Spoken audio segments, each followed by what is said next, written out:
আপনি ক্ষেত খামারে কাজ করছেন, মা বোনরা বাসা বাড়িতে কাজ করছেন, রান্না বাড়া করছেন, ইফতার প্রস্তুত করছেন, সাহারি প্রস্তুত করছেন, বাচ্চাদেরকে গোসল করাচ্ছেন, নিজে অন্য কোনো কাজ করছেন। এই কাজের ফাঁকে ফাঁকে আল্লাহর সাথে একটু কথা বলেন, মনে মনে বলেন, মুখে মুখে বলেন।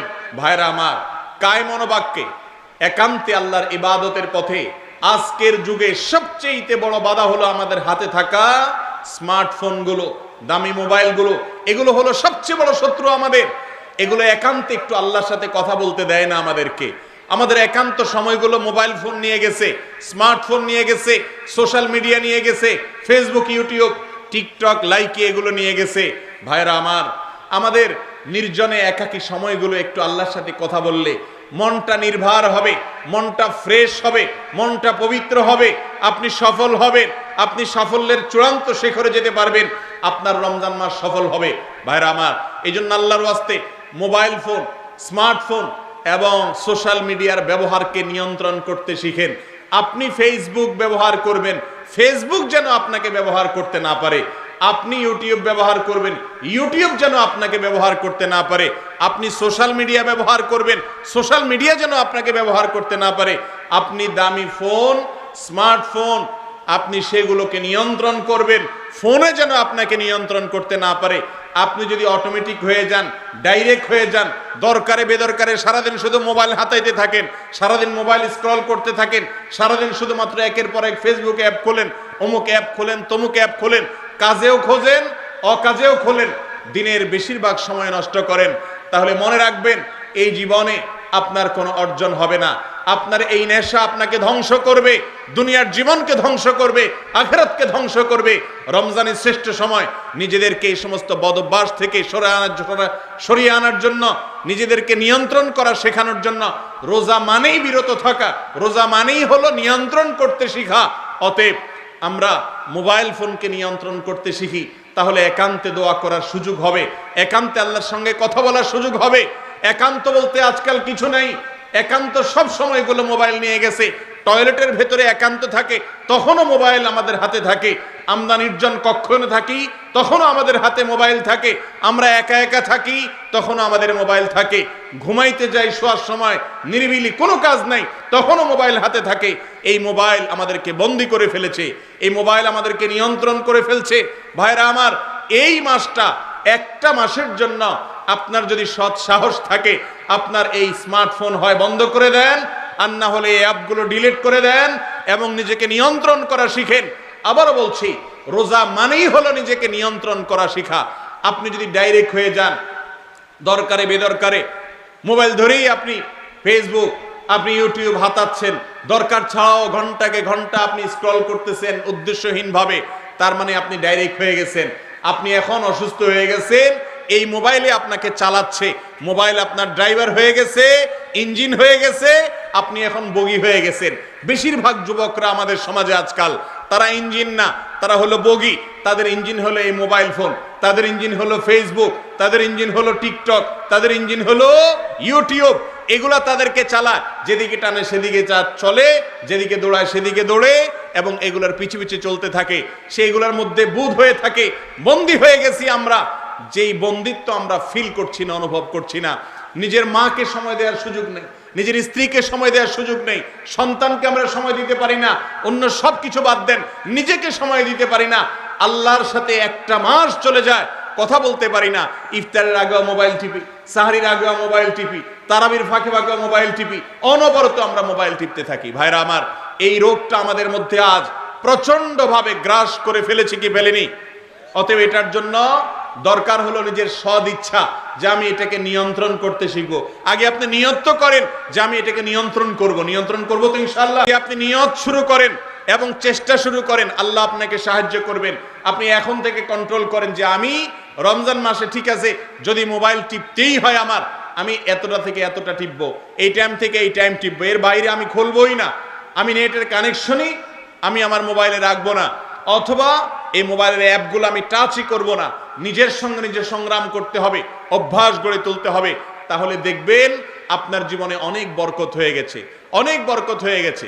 ভাইরা আমার, আমাদের গোটা জীবনকে যদি আমরা হিসেব করি, দেখবেন গোটা জীবনে গড়ে, কথার কথা আপনি যদি 60 বছরের হায়াত পান, প্রতিদিন যদি গড়ে আপনি 8 ঘন্টা করে ঘুমান, তাহলে 3 8 24, তার মানে আপনার পুরো দিনের 3 ভাগের 1 ভাগ আপনি প্রতিদিন ঘুমাইলেন।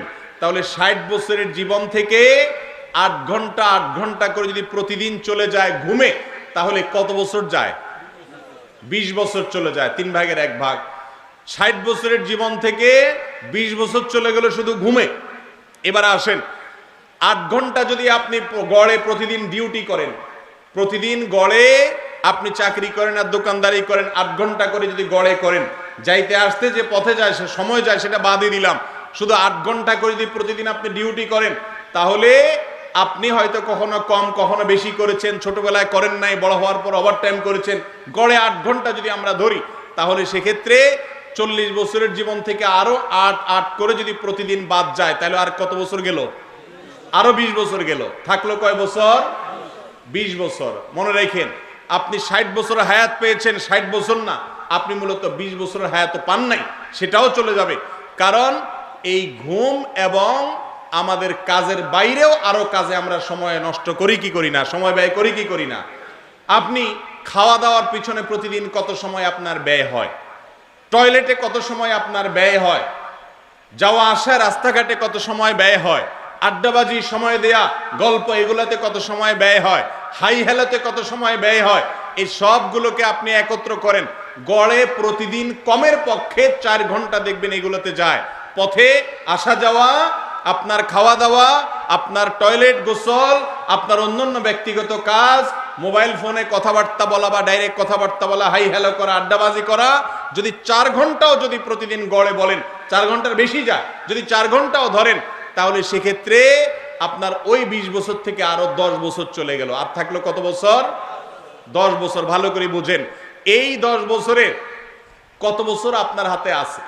বিশেষ করে আজকের এই মোবাইল ফোন প্রজন্মের এই সময়টাতে যদি আমরা মোবাইল টিপার সময়টাও অ্যাড করি, প্রতিদিন গড়ে আপনি কত সময় মোবাইল টিপেন, এটা যদি কাউন্ট করেন এবং কাউন্ট করা যায়, হিসেব করে যদি বের করা হয়, আপনি দেখবেন আপনার জীবনে সব মিলিয়ে 60 বছরের মধ্যে 3 4 বছরও আপনি টিকাইতে পারতেছেন না। তাহলে এই 3 4 বছরও এইটুকুও যদি আল্লাহর ইবাদতে আপনি না কাটাইতে পারেন, কিয়ামতের ময়দানে কোন মুখে আল্লাহর কাছে জবাবদিহি করবেন? আল্লাহ যদি বলেন 60 বছর তোমাকে দিয়েছিলাম, তুমি 60 বছর থেকে মাত্র 5টা বছরও আমার জন্য নিবেদন করতে পারলা না, একান্তে আমার সাথে কথা বলতে পারলা না, বাকি সবগুলো তোমার হেলায় ফেলায় তুমি কাটিয়ে দিয়েছো, কি জবাব দেওয়ার আমাদের সুযোগ থাকবে ভাইরা আমার? এই জন্য এই রমজান মাসে আসুন, আমরা আর কিছু না পারি, মোবাইল ফোন নিয়ন্ত্রণ করি, দেখবেন অনেক কাজ করতে পারবেন। মোবাইল নিয়ন্ত্রণ করতে পারলে আপনি দেখবেন দোয়া আসবে অটোমেটিক। আমাদের দোয়ার জন্য সবচেয়ে বড় বাধা হলো এই ফোন, কারণ এটা আমাদেরকে দোয়া করতে দেয় না। হয়তো আপনি দোয়া করবেন, ইফতারের আগে এখন প্রস্তুতি নিছেন, হঠাৎ করে দেখতেছেন মোবাইলে নোটিফিকেশনের আওয়াজ বেজে উঠছে, আপনার পোস্টে কিছু নতুন লাইক আসছে, কিছু কমেন্ট আসছে, আপনি খুলে সেগুলো দেখলেন, দেখে এখন চিন্তা করলেন এরকম একটা কমেন্টের জবাব না দিয়ে হয়, এবার দিলেন, আপনি জবাব দেওয়ার পিছনে লেগে গেলেন, শেষ আপনার দোয়া। ঠিক না ঠিক ভাইরা আমার? এই মোবাইল ফোন থেকে আমাদের অর্জনের চাইতে ক্ষতি বেশি হচ্ছে। এটাকে যদি আমরা নিয়ন্ত্রণ করতে জানি, তাহলে এটা আমাদের উপকারে আসবে। আর যদি নিয়ন্ত্রণ না করি, ডায়রিয়ার রোগী যেরকম টয়লেটে যাওয়া আসাটা তার হাতে না, তার ইচ্ছায় হয় না, ডাইরেক্ট হয়ে যায়, আমরাও মোবাইল ফোন আমাদের মন মতো সুবিধা মতো হাতাই না, মোবাইল ফোনে আমাদেরকে সারাদিন নাড়াচাড়া করে, আমরা সেরকম ডাইরেক্ট হয়ে গেছি। এই অসুস্থতা কাটায় ওঠা দরকার কি দরকার না বলেন? রমজানের চাইতে উত্তম কোনো সময় নাই। আসুন সংকল্প করি, কোন সব যুবকরা আছেন যারা নিয়ত করেছেন রমজানের বাকি দিনগুলোতে মোবাইল ফোনের ব্যবহারটাকে কন্ট্রোল করবেন, যে ঠিক আছে আমি প্রতিদিন জোহর থেকে আসর অথবা আসরের পরে 1 ঘন্টা অথবা রাতে আধা ঘন্টা আমি এই টাইমটাতে মোবাইল ব্যবহার করব, বাকি টাইম আমি মোবাইলে সোশ্যাল মিডিয়াতে ঢুকবো না। এরকম নিয়ন্ত্রণ করে নিজেকে একটা রুটিনের মধ্যে আনতে পারবো, এরকম নিয়ত যারা করেছেন একটু হাত তোলেন দেখি। আল্লাহ আপনি আমাদের সবার হাতগুলোকে কবুল আর মঞ্জুর করে নিন।